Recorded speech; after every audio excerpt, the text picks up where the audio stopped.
when I look down and I see myself like this, if in that moment there's a thought in my mind of judgment or frustration or a desire or fear, it's this immediate reminder of, oh wait,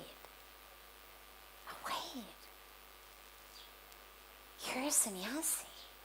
Get a hold of yourself.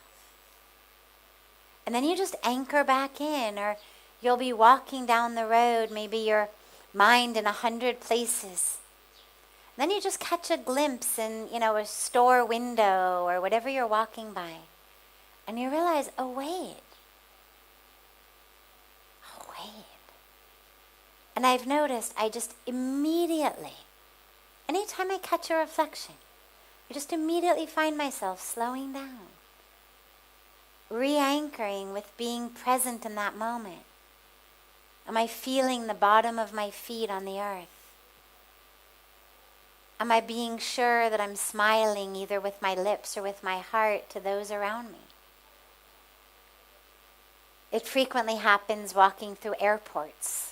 You get off a plane and inevitably as you're walking there's the whole sort of glass that when it's nighttime you see the reflection. Daytime you see outside, but if you're getting off a plane in the dark or onto a plane in the dark, you see your reflection. And those tend to be times when my mind is always going, traveling, there's so much to do.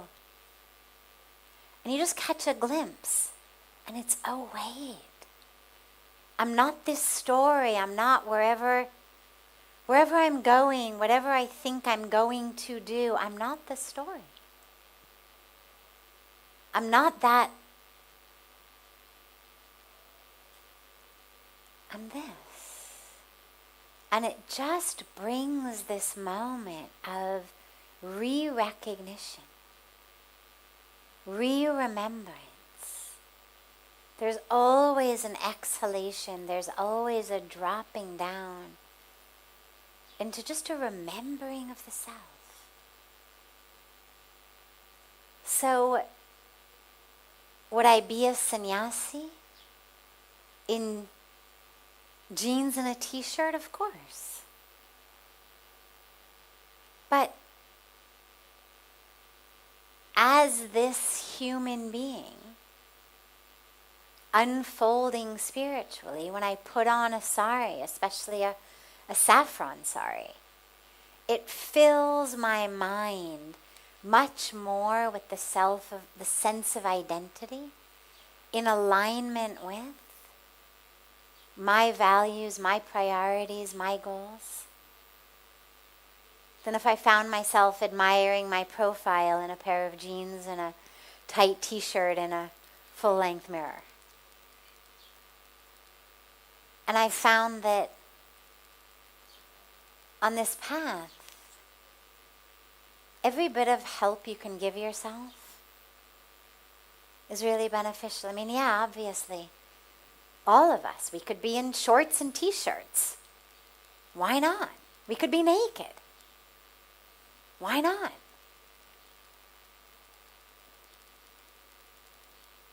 Assuming that we didn't have minds that were constantly causing us difficulty, that we didn't have psyches that already had impressions that pulled us out of our spiritual path. But with minds, with psyches, with sanskaras, I've found basically any help that I can get to constantly remember who on a spiritual level and a human level is assistance I'm most grateful for.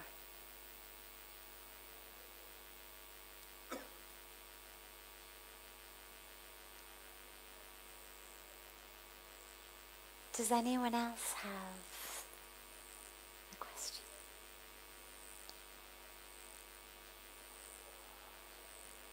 Yes. You need a mic. There you go. I am from Brazil, and right now we have this big problem with you're talking about spiritual and not wearing clothes, and my mind went to the Yanomami people. And the Can Yanomami you is repeat that? Just begin again. It's what enables those joining us online to hear what you're asking. okay. I'm from Brazil, and as you speak about being spiritual and wearing clothes or no clothes, my mind went to the Yanomami people. They're a tribe in the Amazon, and they wear no clothes, and they do spiritual things, and they're very nice, very powerful. And right now, there's this big problem. There, all these people looking for gold, and they're destroying the forest and killing and like raping the girls, and it's terrible. And I've been thinking on my mind, like, what can we do about it? How can we help these people? Because until 1990, they didn't have any contact with humans. And then the humans start going there, and now it's really terrible. And unfortunately, our government is not doing anything. So I was like, since you help all these people and you have all these organizations, I was wondering, like, how can I be able to help them? Like, how do I start, like, looking forward? So she asked about helping this beautiful, powerful spiritual tribe in the Amazon who don't wear clothes and who have spent probably thousands, at least many hundreds, but probably thousands of years without any contact with others up until just the last couple of decades. And now, of course, with people going in, looking for gold, looking for oil. They're being raped, they're being killed, they're being harmed. And what we can do?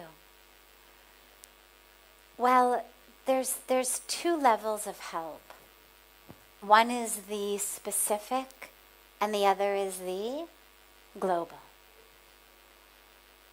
On the global level, this is where spiritual work is so critical, because what you're speaking about, that which is happening to that particular tribe and that particular area of Brazil is a particular country, I would imagine is happening on not exact levels, but similar levels. Maybe the tribes aren't all naked. Maybe it hasn't been since exactly 1990 that they've only had contact. But in terms of vulnerable, simple, innocent, spiritual, indigenous people, tribal people, being harmed by those with greed, this is happening all over the planet. And so on a global level, this is why spirituality is so important, because as long as money and power are the only two currencies that matter, we're just going to keep raping everyone and everything in our path. And whether it's a woman or a girl or a boy or an animal or a tree or Mother Nature or a river, that same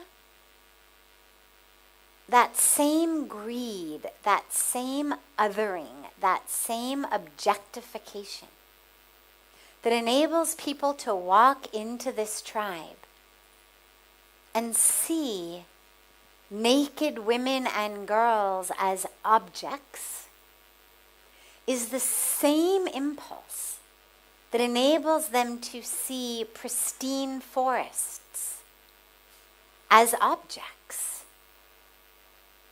and to rape them. Not necessarily with their, private parts, but maybe with an axe. Maybe with a bulldozer. it's the same thing. It is an abuse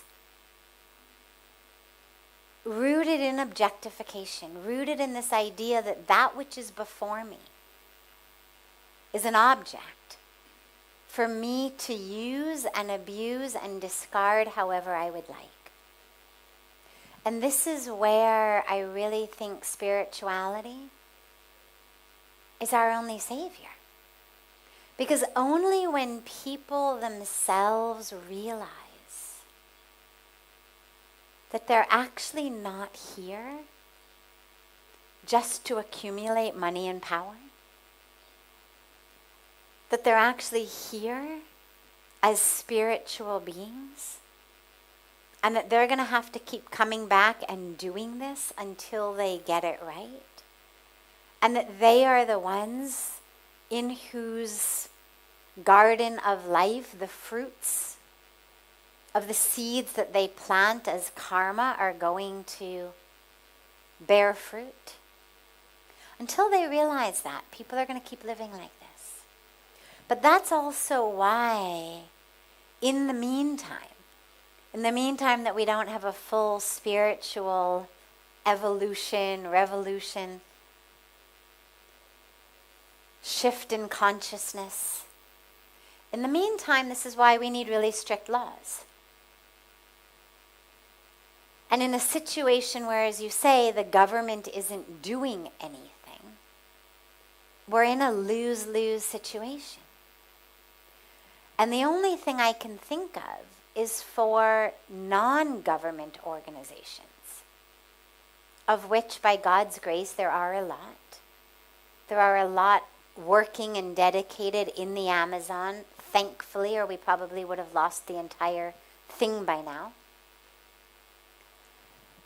And for them, whether they are faith-based organizations or secular-based organizations, but organizations who see humans as sacred, whether they identify as a religious organization or not, faith-based organization or not, as long as we see humans as sacred, Mother Earth as sacred, nature as sacred, well, then we do whatever is necessary to protect it.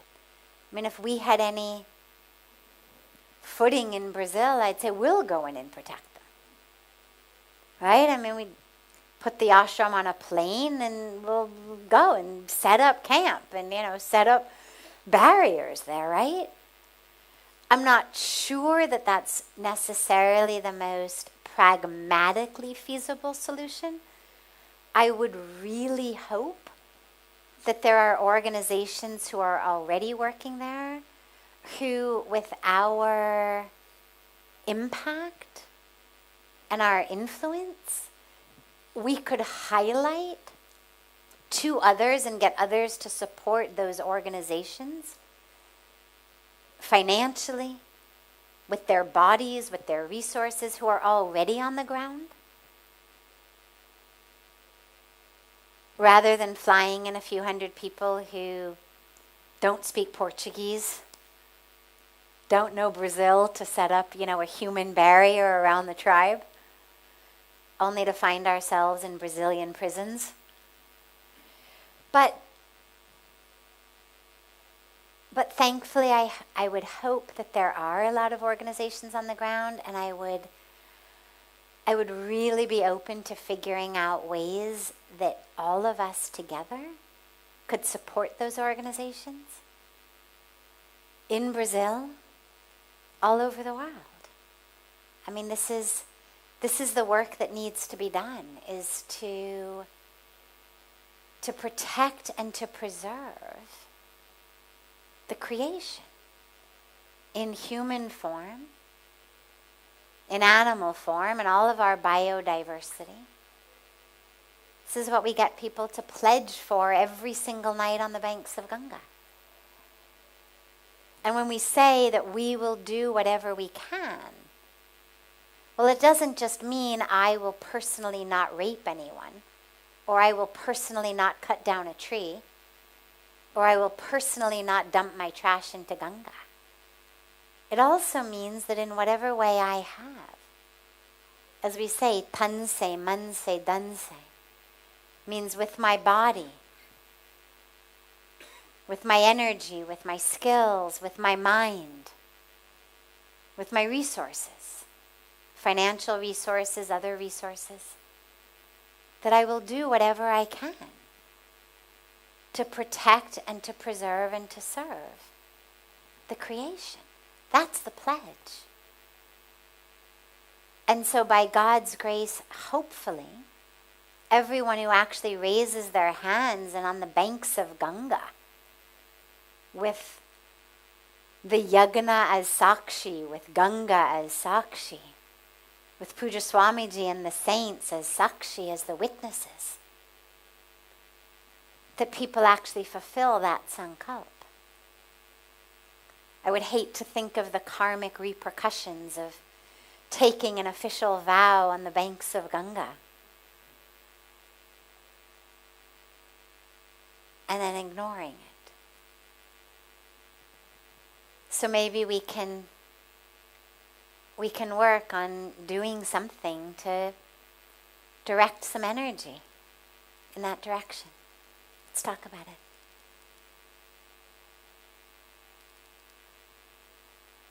Beautiful. Have a